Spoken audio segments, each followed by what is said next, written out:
How hard is it mentally to go through that? I know physically it's a Oh pain, but like, yeah, I mean, what is that like? Oh man, I go ahead and apologize to some of my teammates in Milwaukee too, because when the shoulder happened in 2017, I put myself, I did a lot that offseason to get ahead of schedule going into camp of 18, and I was actually with the team basically pretty much the whole year rehabbing, and I wanted to be with DJ because I was going to be getting off the mound soon, like earlier in the season. So I was looking forward to working with DJ, and it was unfortunate I kept having setbacks, and it obviously didn't go as planned. Nothing ever does, but so I was like going through a lot of that as I was with the team, which can be really tough. I mean, you're around a team that's competing, they're healthy. You're trying to rehab, and there's guys that you're trying to respect that are healthy, and you want them to get their work and get ready for the game. And then you're going through a lot of struggles, and you kind of feel like you don't want to dump that on any of the guys like that are trying to play every day. And so it becomes very tough. And, there was in 18 and 19, but a lot in 18, like, I mean, there was depression that I went through. There was a lot of anger.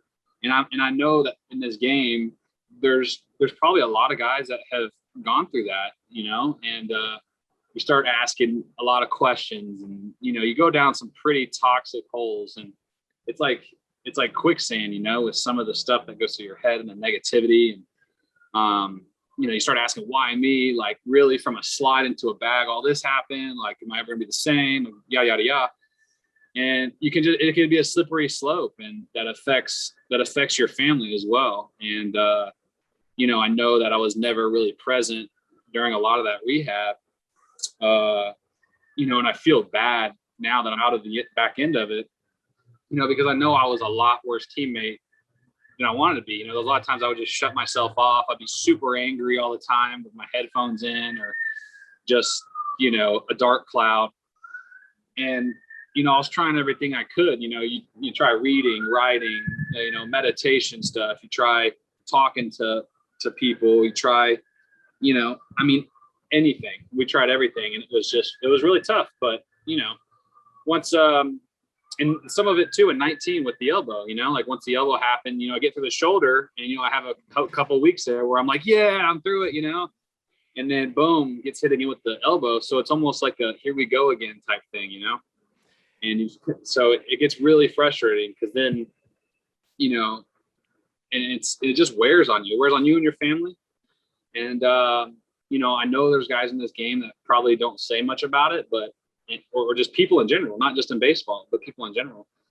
And, but man, I was very fortunate to have some great resources to help me out. And, now that, I kind of turned the page when I signed with LA, going into 20. And then, so when the back happened, I felt like what I went through into 17, 18, and 19, and some of the mental things that you talk about, I was kind of more well equipped.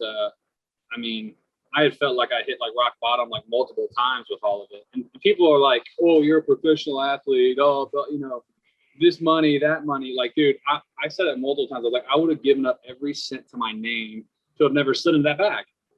That's like where my head was. But like, it was a terrible thought to have, because it's like, dude, that's in the past. Like, you can't do anything about it. So I think that there's been significantly more mental growth than like physical growth, even though, people see all the rehab and, all the physical things you have to go through is documented, but the mental stuff you have to go through is not documented, but it's immensely more stuff. And so I'm actually, very fortunate. I'm very grateful. I mean, it was hell, man. It was hell and back. There was days, I'm sorry, this is super long, but like, I want to get this message to people, like, it doesn't matter how much money you have or your situation, like, it's all perspective, like how you feel and the way you think. Like, somebody could be the wealthiest, most well-known person, and they could be absolutely miserable. And then vice versa. Like, you could have somebody that's got nothing, and they could be the happiest person on the planet. And, I had to learn a lot about myself, and I had to learn how to let a lot of things go, like, I had to learn to like stop living in the past, you know, because even in camp of last year with LA, like there was times that I would go back and be like, oh man, this back is from this and this, like, you know, like this is to me, because to me, like those 3.5 years of injuries, they were all one injury. Like it all came from that slide into the back. It was not like, yes, there are separate physical areas, but it was just one long injury that all stemmed from the same event. So like you can go through a lot of dark places with that, you know, oh, what if this, well, it doesn't matter. Like you can't change that. And so I just want to reach like anybody that is going through or has gone through anything or will go through anything that's like, you know, you feel like you're rock bottom, man. Like, don't be scared to reach out to people. Like I had unbelievable teammates that were like there for me, you know, like they could tell that I was going through stuff. My wife, like, man, she put up with me for all those years, still puts up with me. But like, I mean, just don't like hold it into yourself, you know, because I know that I did. And I think that it'll start wearing on the people around you that matter the most. And, you know, like just somehow get it out and just always try to find a way to like get better, you know, like I was always trying to find a way to like get my head better, you know, and it'll break through, you know, like somebody told me, I can't remember who it was, but they were like, you know, people say like good things never last. Well, bad things don't either, even though like while you're in it, it seems like, man, this is never going to get better. Like this is going to be forever. But like, that's just a perspective like that we create in our minds, is that, you know, this is going to be this crappy situation forever. It's never going to get better. And then it's almost like that self-fulfilling prophecy thing, you know, but no, it's just a different mindset. And I feel like I'm in a lot better place with it now. And like, you know, I just hope that if anybody has had or having any of those thoughts that they like are open about it, you know, because it's not like a weakness, you know, it's just a natural human thing that a lot of us go through. And, you know, and a lot of it too, like with our girls, and it's kind of well known, like we had, well, not well known, but like we had a lot of complications with our girls, like in 2019, that like the month before 2019, the spring training 19, my wife was pregnant with our girls, and you know, she had twin transfusion syndrome, which is like a blood thing that happens to like 10% of twin pregnancies. So that was like we're kind of getting hit from all sides, and we're like, dude, what the heck, you know? And it's very deadly if you don't have it like the procedure done. We were thankful enough, or we were lucky enough to have somebody in Houston that could do the procedure successful. Girls are perfectly healthy. But then even like 2 weeks later, like right before I left for camp, or like as I'm in spring training, like first or second week, she had to have another procedure to prevent her from going into labor like way too early. So then she's on bed rest while I'm basically rehabbing spring training. So, I mean, it's super tough on her because I'm not there, and, you know, she's on bed rest, and we're sitting there thinking about our girls. It's like all that's on our mind, you know, and then, you know, going through like the injuries and all that stuff. So it was a lot, you know, we were getting hit from both sides, all sides of it. But, you know, where we're at right now, it's crazy. Just like for the rest of our lives, we know what we can go through, and our girls are perfectly healthy now. We're healthy. And, you know, couldn't be more grateful for that.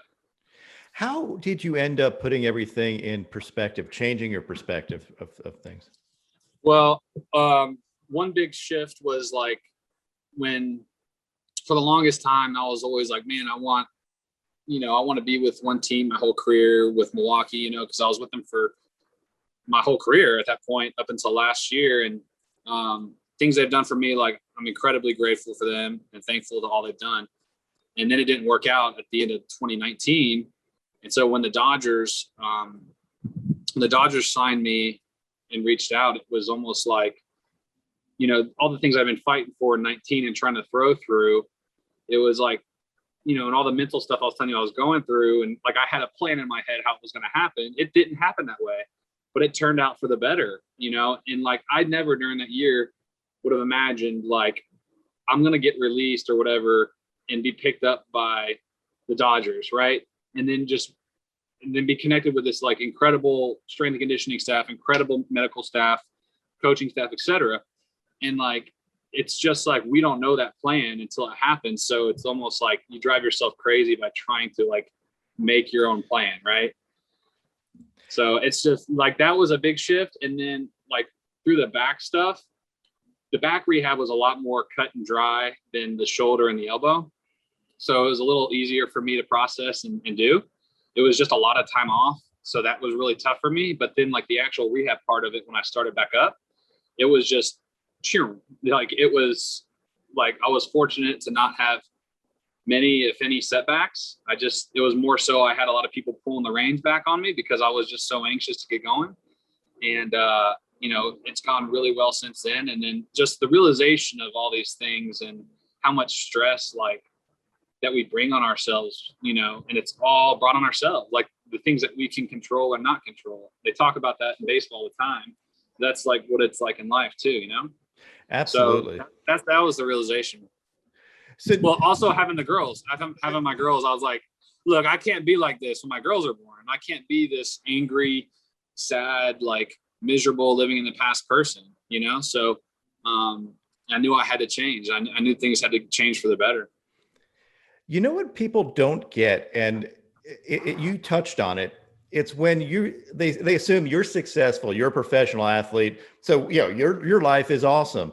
And your point is exactly right. I think people find a level that they're at. Yes, you're a professional athlete, but these setbacks are real.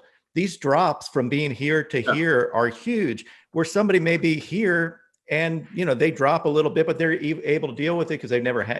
It's all relative to where you are. And though it's not like everything is great when you're a professional athlete. You have so much going for you. Don't worry about it. I mean, I think that's a cop-out comment. Yeah, I mean, I agree. And a lot of times too, it's unforeseen, like the effect, the domino effect and the ripple down that it has on the family as well. Because your significant other takes a lot of that.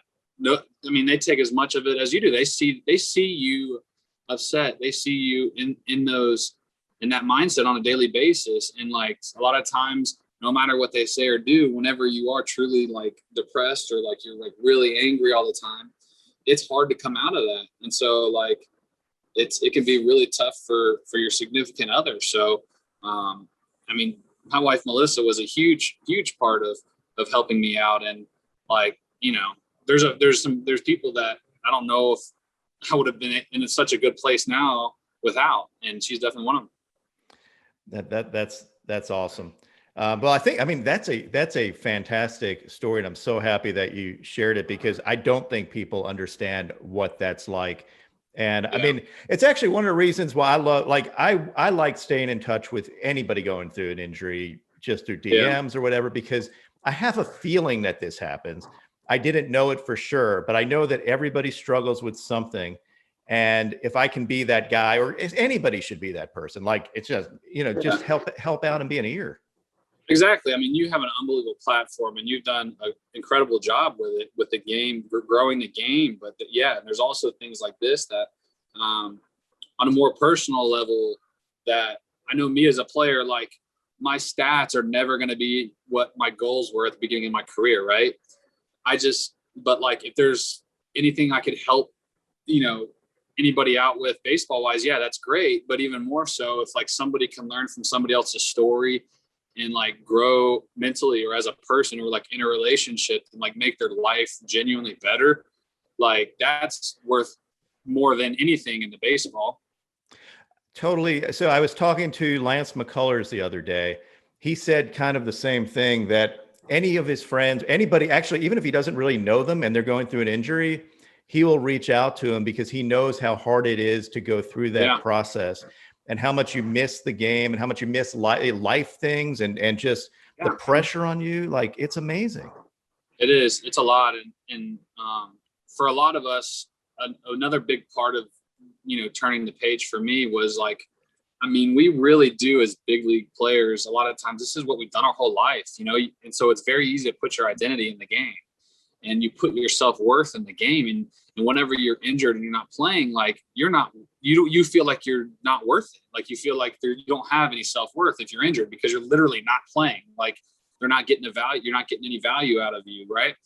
So learning how that baseball is not like your self-worth or it's not who you are. I think that's a big light bulb moment for a lot of guys too. Yeah, it's almost like your girls came along at the right time too, right? Because Yeah, that's a absolutely. big, yeah. So that's I mean, you see them smiling at the door, Yeah. waving at you, and yeah, I mean that's really that's awesome.